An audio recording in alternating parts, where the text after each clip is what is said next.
Did you know ancient Egypt used food as money and granary as banks? Inhabitants of Yap Island traded rhinestone as currency. And during the Middle Ages, cinnamon and peppercorns from the forests of India were worth their weight in gold. Turns out, you can make money out of just about anything, even electricity. But today's video isn't a history lesson. It's a mystery that has baffled the internet like the Zodiac Killer befuddled generations of investigators. It's the mystery of Satoshi Nakamoto, a mysterious rebel whom created the revolutionary digital currency we all know and mostly love, Bitcoin. He mysteriously appeared during the financial crisis of 2008, but he left the public's eye in 2011, and by 2014, he was never heard of again, leaving behind one of the largest fortunes in human history. But thanks to emerging evidence, I know exactly who he is. Or do I? By the end of this video, you'll find out. So join me for another episode of The Untold Truths. Let's begin. In 2014, we thought we found him. The Newsweek magazine unearthed this man, Dorian Satoshi Nakamoto from Temple City, California. The name fit. Dorian looked the part, and he certainly fit the role. He was once a computer engineer who worked on top-secret projects for the United States. But not only that, Dorian lived only 2 blocks down from genius cryptographer Hal Finney, who was the first Bitcoin developer besides Satoshi Nakamoto. We finally figured it out. Everyone thought Satoshi Nakamoto was really Satoshi Nakamoto, and Hal Finney was, well, Hal Finney. They were friends who met up late at night, ate pizza, and developed Bitcoin into the wee hours of the morning. Indeed, everything added up like a symphony, and the music was pleasing to the ears. But plot twist, Dorian wasn't him. Dorian was the victim of hack journalism. From a reporter with a pipe dream she puffed clouds of wistful thinking out of. You see, Satoshi Nakamoto went to great lengths to remain anonymous. What sense would it make for him to use his real name? And after disappearing, Satoshi Nakamoto broke his 3-year-long silence on March 7th, 2014, by giving his final message to the world. I am not Dorian Nakamoto. Close, but no cigar. But it wasn't a dead end yet. As time went on, private eyes inched ever so closer to Hal Finney. Did he fake his online identity by using his neighbor's name? Possibly. Was he really the Satoshi Nakamoto we've been looking for all along? Most certainly, because Hal Finney contracted ALS, a terminal disease. He died in August of 2014, just 5 months after Satoshi Nakamoto was last heard from. But not only that, Hal was the very first person to work with Satoshi Nakamoto, and the very first person to receive a Bitcoin transaction. How suspicious. This time, things added up like clockwork, and with every tick, people talked of how they solved the puzzle. Except, they didn't solve a dang thing. After Hal's death, his wife sent journalist Nathaniel Popper a trove of emails between her late husband and Satoshi Nakamoto, proving Hal wasn't him. This means neither Dorian nor Hal was the elusive figure we've been looking for. It's in this way that the plot thickens. What appeared clear-cut like the Amazon forest was in fact smoggier than Delhi. And now, the true mystery begins. Let's start from the beginning.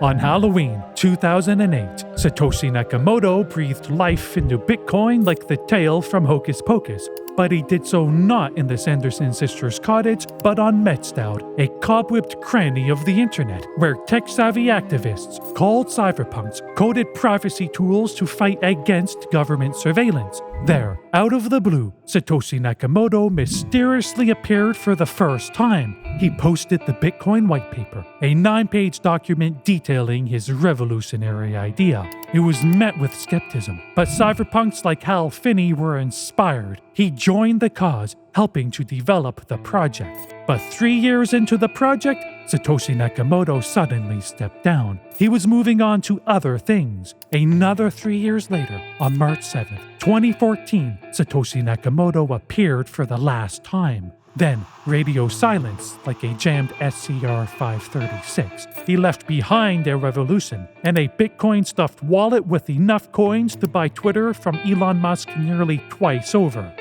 He came like a flash in a pan, and we scoured the greasy skillet for oily clues ever since. Well, not we, but they as in them, the people who did the footwork.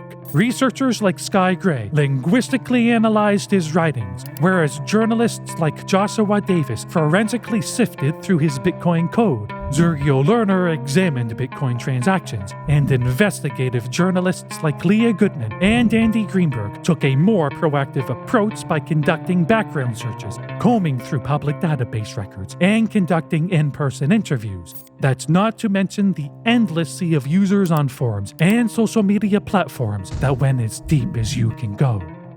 They discovered many things. Here's the rundown. Satoshi Nakamoto communicated on Bitcoin Talk and P2P Foundation, a social media platform. His profile said he was a 38-year-old man, born on April 5th, 1975. And get this, he double-spaced every sentence, something people used to do on typewriters back in the day, before computers were a thing. His profile said he lived in Japan, but why was his computer set to a British time zone? Sometimes he even used British lingo, but other times he spoke like a true American. And not only that, but former Ripple CTO Stefan Thomas examined the times he posted online. He determined that Satoshi Nakamoto was really from an Eastern or Central time zone, suggesting he was really from North America. So, was he Japanese, British, or American? We had no idea, and if we couldn't even figure out that much, then we were doomed.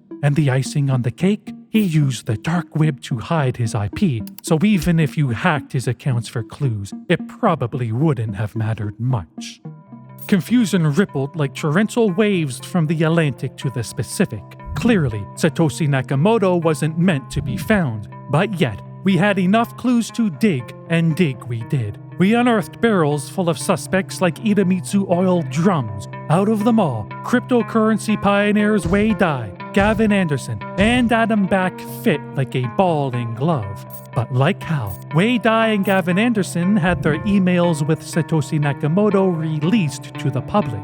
The same goes for Adam Back as part of an ongoing court case. They were all near perfect fits, but every time we thought we found him, we lost him. A detail always emerged, a datum shattering the possibility like a needle piercing a pane of glass. This includes Michael Clare, Len Sassaman, Paul LaRue, John Nash, and even Elon Musk, to name a few. The Wired suggested David Kleiman alongside a man we must now discuss, Dr. Craig Wright.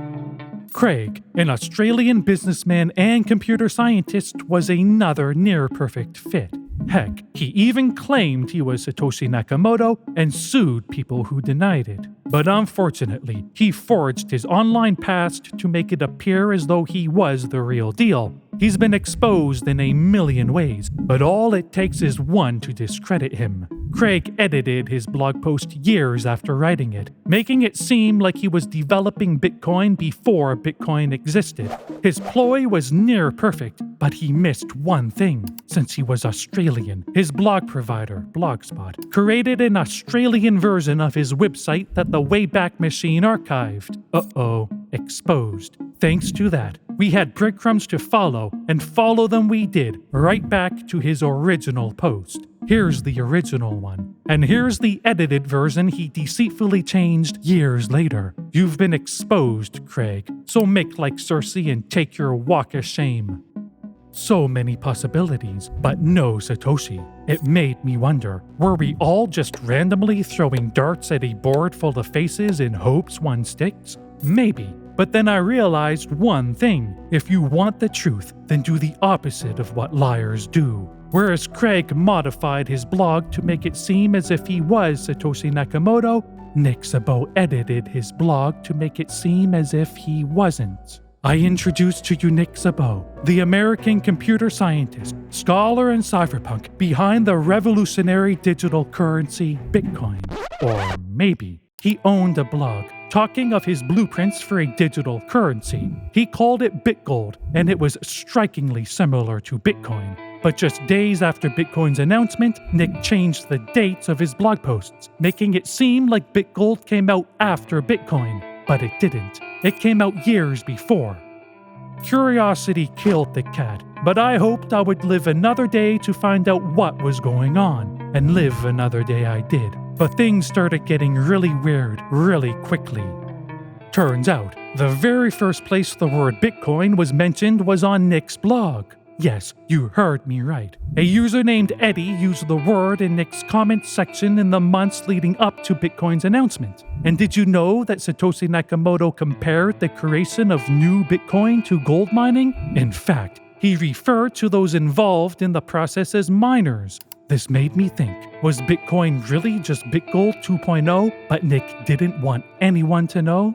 I had lots of questions, so I continued digging. I arrived at answers from people who did the footwork before me. Here are some of my findings on our new friend Nick.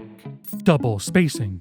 Remember how Satoshi Nakamoto double-spaced every sentence? So did Nick, all the time, but it wasn't so obvious. Turns out, most websites compress white spaces by default, so I made like zero cool from hackers and viewed the source code. And what did I find? Double spaces everywhere. Nick was a double spacing freak. He double banged that spacebar like MindGeek from the early 90s up until the end of 2011, the same year Satoshi Nakamoto left the public's eye. Birthdays. Do you remember Satoshi Nakamoto's birthday? His profile said April 5th, and Nick's birthday? Also April 5th. The years are different, but this is an amazing coincidence nonetheless. Initials. Satoshi Nakamoto sent Hal Finney an email saying he generated a Bitcoin address with his initials in it. So riddle me this, why are the initials NS? Nick Szabo? Or did he mean Nakamoto Satoshi, since names are written backwards in Japanese? Good question. Freudian slip.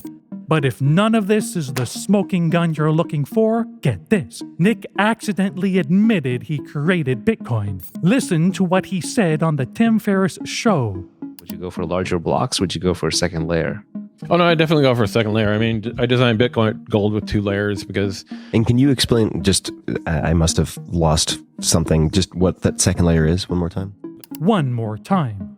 Oh, no, I definitely go for a second layer. I mean, I designed Bitcoin Gold with 2 layers. Calling this a spoken typo is like your lover saying, and that's why I love Alex. I mean you. Are you really gonna believe them? Or are you gonna pack your bags and get the heck out?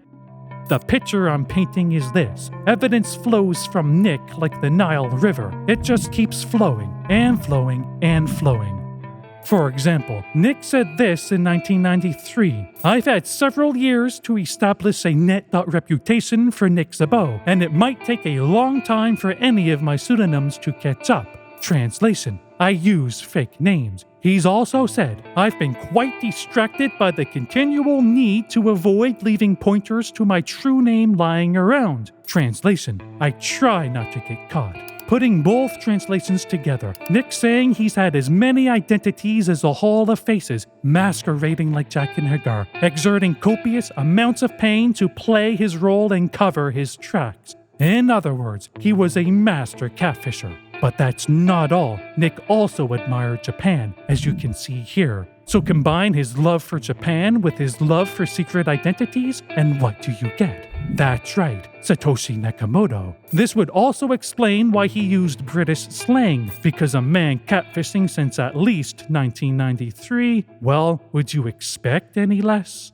The evidence was overwhelming, but I just couldn't get over one thing. How come a guy named Satoshi Nakamoto just happened to live near Hal Finney? This was an insatiable itch I couldn't scratch. Maybe I needed to go back and rethink things. Maybe Nick Szabo wasn't our man. But turns out, Hal Finney and Nick Szabo knew each other. In fact, they were friends since the 1990s. Interesting. Did Nick Szabo know of Dorian through Hal and used Dorian's name? Maybe, because their friendship says a lot. It would explain why Hal was the first person to support Satoshi Nakamoto. It would also explain why Hal was the first person to help him develop Bitcoin. In addition, it'd also explain why Hal was the first person to receive a Bitcoin transaction. But here's the problem. Nick said he didn't like the word cryptocurrency, but Satoshi Nakamoto said he loved it. What's going on? Are we now treading upon a slither of doubt up a mountain of compelling evidences?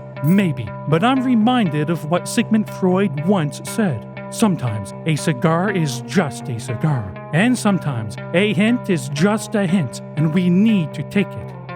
But wouldn't it be cool if Dorian Satoshi Nakamoto was really the man we've been looking for? He's had a love for model trains, you know, from England. He did an AMA on Reddit, double spacing everything, but you'd have to view the source code to know. Let's not forget he worked on classified projects for the government and lived down the street from Hal Finney. But remember, this is the Untold Truths. I told you what you need to know, but you'll have to read between the lines to figure it out. Take the hint. Until next time, thank you for joining me on yet another episode of the Untold Truths.